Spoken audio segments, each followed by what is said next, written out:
안녕하세요. 김정훈입니다. 오늘부터 제가 마음 공부 그리고 경제 공부 관련된 책들을 읽으면서 여러분들과 함께 나누는 시간을 가져보려고 합니다. 제가 첫 번째 책으로 고른 것은 바로 이 책입니다. 류시아 시인의 좋은지 나쁜지 누가 아는가. 이 책을 읽으면서 과연 세상이 움직이는 이치와 그리고 사람의 마음이 어떻게 그것을 이해해 나가는가 하는 것을 많이 배우게 됐습니다. 이 책의 첫 번째 장부터 한번 읽어보도록 하겠습니다. 안전하고 확실한 것에만 투자하는 데 관심이 있다면 당신은 행성을 잘못 선택한 것이다. 안전하게 살아가려고 마음먹는 순간 삶은 우리를 절벽으로 밀어뜨린다. 파도가 후려친다면 그것은 새로운 삶을 살 때가 되었다는 메시지이다. 어떤 상실과 이름도 괜히 온 게 아니다. 의미를 찾을 수 있는 고통은 추락이 아니라 재탄생의 순간이고 새로운 여행의 시작이다. 시는 구불구불한 글씨로 똑바르게 메시지를 적는다. 비를 맞는 바보. 대학 졸업반 때의 일이다. 싼 월세방이 있다는 친구의 말만 믿고 경기도 외곽에 있는 어느 종교단체의 공동거주지에 세를 들었다. 원룸 형태의 낡은 연립주택이었지만 방에 햇빛이 들고 문을 닫으면 완전히 독립된 공간이었다. 나무들 사이에 오솔길이 강으로 이어져 있어서 문학을 하는 나에게는 신이 준 선물이나 다름없었다. 학교도 가지 않고 밤에는 시를 쓰고 낮에는 주변을 산책했다. 행복은 그리 오래 가지 않았다. 장발을 한 낯선 자가 여름인데도 검은색 바바리 코트를 입고 자신들의 신성한 터전을 광인처럼 중얼거리며 어슬렁거리자 사람들이 의심스러운 눈초리를 보내기 시작했고 마침내 이른 아침 여러 멍이 예고도 없이 내 방으로 들이닥쳤다. 그들은 부정탄다는 듯 신발도 벗지 않고 들어와서 나더러 당장 그곳을 떠나라고 요구했다. 나는 집주인에게 세를 냈기 때문에 몇 달은 살 권리가 있다고 예의 바르게 설명했다. 그리고 이것이 무척 마음에 들어 가능하면 오래 살고 싶다고도 간청하며 나 자신이 시인이라고 밝혔다. 그것이 문제를 더 키웠다. 흥분한 그들은 시인을 신으로 잘못 알아듣고 급기야는 나에게 마귀야 마귀 썩 물러가라 하고 고함치기 시작했다. 한 여성은 손가락으로 허공을 가리키며 하느님이 무섭지도 않느냐고 윽박질렀다. 난해한 자작시 몇 편밖에 가진 것 없는 문학 청년에게 마귀라는 말이 비수처럼 꽂혔다. 결국 몇 푼 안 되지만 나에게는 거금인 남은 월세도 돌려받지 못한 채 떠나야만 했다. 내가 정문을 나설 때까지 그들은 팔짱을 끼고 서서 매의 눈으로 감시했다. 애초부터 잘못은 신앙 공동체 안에 겁없이 뛰어든 이방인에게 있었지만 세상으로부터 추방당한 기분이었다. 그러나 신은 나를 완전히 버리지 않으셨다. 마땅히 갈 곳이 없어 시골길을 걷다가 연극부 후배와 마주쳤다. 그의 집이 그 동네에 있었다. 군인 담요와 책 뭉치를 들고 배회하는 나를 보자 그는 약간 경계태세를 취했다. 주변 풍경과 어울리지 않는 모습 때문이었을 것이다. 그러나 자초지종을 들은 후배는 자기 집으로 데려가더니 내가 지쳐 보였는지 설탕 탄 물 한 그릇을 먹이고는 새들 곳을 물으러 다녔다. 그리하여 강변의 밭 한가운데에 서 있는 무허가 창고에 싸게 새들 수가 있었다. 동네와 적당히 떨어져 있어서 사람들에게 또다시 배척당할 일도 없고 근처에 설탕물 타주는 후배까지 있으니 든든했다. 전기가 없어 밤에 촛불을 켜고 지내야 하는 것 외에는 큰 불편이 없었다. 밤에는 촛불의 심지를 들여다보거나 글을 쓰고 한낮에는 랭보나 말라르메의 시를 외우며 먼 곳까지 한가롭게 걸어다녔다. 이내 여름 장마가 닥쳤다. 먹구름이 창고 슬레이트 지붕 위에 드리워지고 천둥이 헛으름장을 놓더니 저녁부터 비가 퍼붓기 시작했다. 사방에서 들리는 빗소리에 잠을 이룰 수 없었다. 한밤중에 밖으로 나간 나는 기겁을 하고 놀랐다. 폭우에 급격히 불어난 강물이 금방이라도 밭과 창고를 삼킬 것처럼 저만치서 부풀어 오르고 있었다. 동트기 전이라 어두운데도 물빛은 무서울 만큼 희게 빛났다. 모든 것이 불안하기만 한 시기였다. 졸업을 얼마 앞두고 있었지만 살아갈 날들이 살아온 날들보다 더 힘들게 느껴져 어느 방향으로 나아가야 할지 앞이 내다보이지 않았다.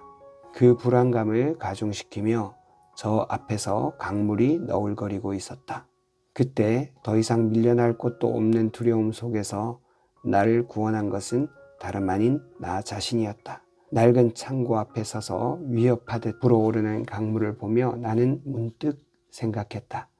나는 시인이 아닌가 하고, 그렇게 생각하는 순간 그 모든 상황이 시를 쓰고 문학을 하기 위해서는 당연히 경험해야 하는 일들로 여겨지고 삶의 의지가 다시 솟았다. 그렇다. 빗소리를 들으며 촛불 아래 글을 쓰는 것은 시인에게 가장 어울리는 일이었다. 깊은 밤 홀로 강의 섬뜩한 물빛과 마주하는 것도, 폐렴을 개의치 않고 비를 맞는 것도 시인이기에 할 수 있는 일이 아닌가. 작가는 비를 맞는 바보라고 나탈리 골드버그는 뼛속까지 내려가서 써라 에서 말했다. 폭우가 쏟아져 사람들이 우산을 펴거나 신문으로 머리를 가리고 서둘러 뛰어갈 때 작가는 아무렇지도 않게 비를 맞는 바보라는 것이다. 자신의 안전을 생각하거나 시간에 맞춰 어딘가에 도착하기보다 무늬를 그리며 웅덩이에 떨어지는 빗방울들을 응시하는 것, 그것이 작가가 자신의 빛나는 순간을 붙잡는 방법이라는 것이다. 불어나는 강물 앞에 나는 혼자 서 있었고 세상은 넘실거렸다. 하지만 나는 더 이상 달아나지 않기로 했다. 장대비의 연거푸 이 말을 두들겨 맞으며 작가로서의 내 삶을 거룩한 소명으로 여겨야 한다고 마음먹었다. 불안, 고독도 내 글의 부사와 형용사가 될 것이라고.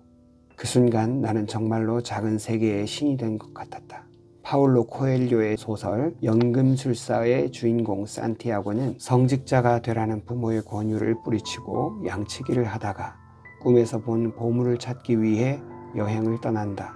그러나 모로코의 탕헤르라는 도시에 이르러 양판 돈을 전부 도둑맞는다. 낯선 시장에서 무일푼으로 잠을 깬 그는 화가 나고 절망하고 자신을 피해자라고 생각한다. 하지만 잠시 후 그 상황을 다른 각도에서 바라본 그는 자신이 도둑의 희생자가 아니라 보물을 찾아 여행하는 모험가라는 사실을 깨닫는다. 그럼으로써 그 상황을 보물을 발견하기 위해서는 누구나 겪어야 하는 과정으로 여기고 여행의 의지를 되찾는다. 돈을 도둑맞은 현실을 부정하는 것이 아니라 그 상황으로 인해 자신의 정체성이 흔들리지 않도록 한 것이다. 삶은 때로 도둑보다 더한 것을 우리에게 선사한다. 그때는 자신이 낯선 별에 불시착한 갈 곳 없는 영혼처럼 느껴진다. 산티아고는 어디든 갈 수 있는 바람을 부러워한다. 그리고 문득 깨닫는다. 모험을 떠나지 못하게 자신을 가로막는 것은 아무것도 없다는 사실을. 자신의 소명을 사랑하면 필시 세상도 사랑하게 된다. 그 밤에 비를 맞으면서 나는 온 영혼을 다해 소리내어 시를 외웠다. 그리고 나 자신이 오갈 데 없는 처지라거나 공동체에서 쫓겨난 마귀가 아니라 시인이라고 생각하자 얼굴을 때리는 빗방울이 빗줄기에 춤추는 옥수수 잎이 천둥이 떨어지는 창턱까지도 축복처럼 여겨졌다. 그런 시적인 순간은 아무에게나 주어지는 것이 아니라는 것도, 삶이 내게 말하려 했던 것이 그것이었다. 이 깨달음은 그날 이후에도 나를 붙들어 주었다. 언제 어디서나 나 자신이 시인임을 기억할 때 모든 예기치 않은 상황들을 마음을 열고 받아들일 수 있었다. 그때 삶이라는 이 사건이 글을 쓰기 위한 선물로 바뀌었다. 그리고 그것이 내게는 인생 본연의 아름다움과 경이로움을 잃지 않는 길이었다. 사진을 보시면 지금도 장발이신지는 모르겠는데 장발인 모습을 많이 볼 수 있어요. 그리고 이제 검은 선글라스를 끼고 수염도 이렇게 면도를 하지 않고, 지금의 모습이 아마 이때 그 대학생 그 문학 청년이었을 때 모습이 그대로 이어진 것이 아닌가 그렇게 생각이 듭니다. 낯선 시골의 어떤 신앙 공동체에 들어갔다가 쫓겨나고, 그리고 우연찮게 후배를 통해서 밭 한가운데 허름한 창고에 그 책을 갖다 놓고 시를 읽고 또 시를 쓰는 그런 장면이 아주 그림처럼 떠오릅니다. 저는 이 마지막 부분이 되게 좋았습니다. 마지막 부분에 모든 예기치 않은 상황들을 마음을 열고 받아들일 수 있었다. 그때 삶이라는 이 사건이 글을 쓰기 위한 선물로 바뀌었다. 이렇게 비가 와서 물이 넘실대고 또 자기가 거처하는 곳이 물에 잠길지도 모르는 이 상황에서도 시각을 바꿔서 보니까 너무나 시적인 상황이었다는 것이죠. 빗방울이 떨어지고 그리고 촛농이 떨어지는 그곳에서 자기가 비를 맞으며 시를 외우는 장면, 너무나 시적이지 않습니까? 지금 많은 대한민국의 청년들, 헬조선이라고 이렇게 이름을 붙이는 사람들도 있는데 그런 면이 없는 것은 아닙니다. 분명히 그렇게 본다면 또 그렇게 볼 만한 충분한 상황들이 있죠.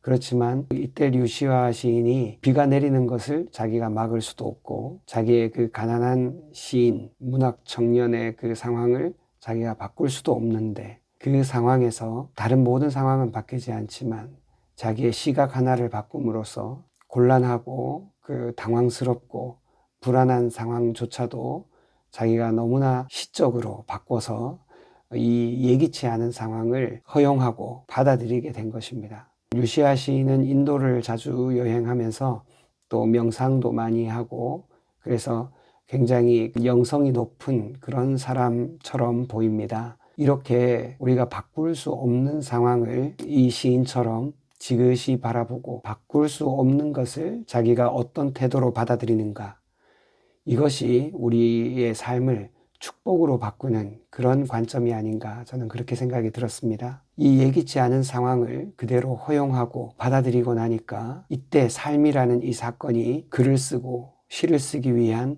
선물처럼 바뀌었다는 것입니다. 이렇게 삶을 특별히 우리가 불편하고 예기치 않은 그런 상황을 그대로 허용하고 받아들이면 그 모든 삶의 사건 하나하나가 우리에게 축복처럼 바뀐다는, 어쩌면 이것이 연금술이 아닌가, 우리에게 닥쳐오는 불편한 사건들을 아름다운 선물로 바꾸는 연금술처럼 저는 느껴졌습니다. 오늘 이 짧은 글을 통해서 여러분들도 불편한 또는 예기치 않은 그런 상황들이 여러분 삶에 마치 축복처럼 선물처럼 그렇게 바꾸는 삶의 연금술사가 되셨으면 좋겠습니다. 오늘 첫 번째 단락은 여기서 마치겠습니다. 감사합니다.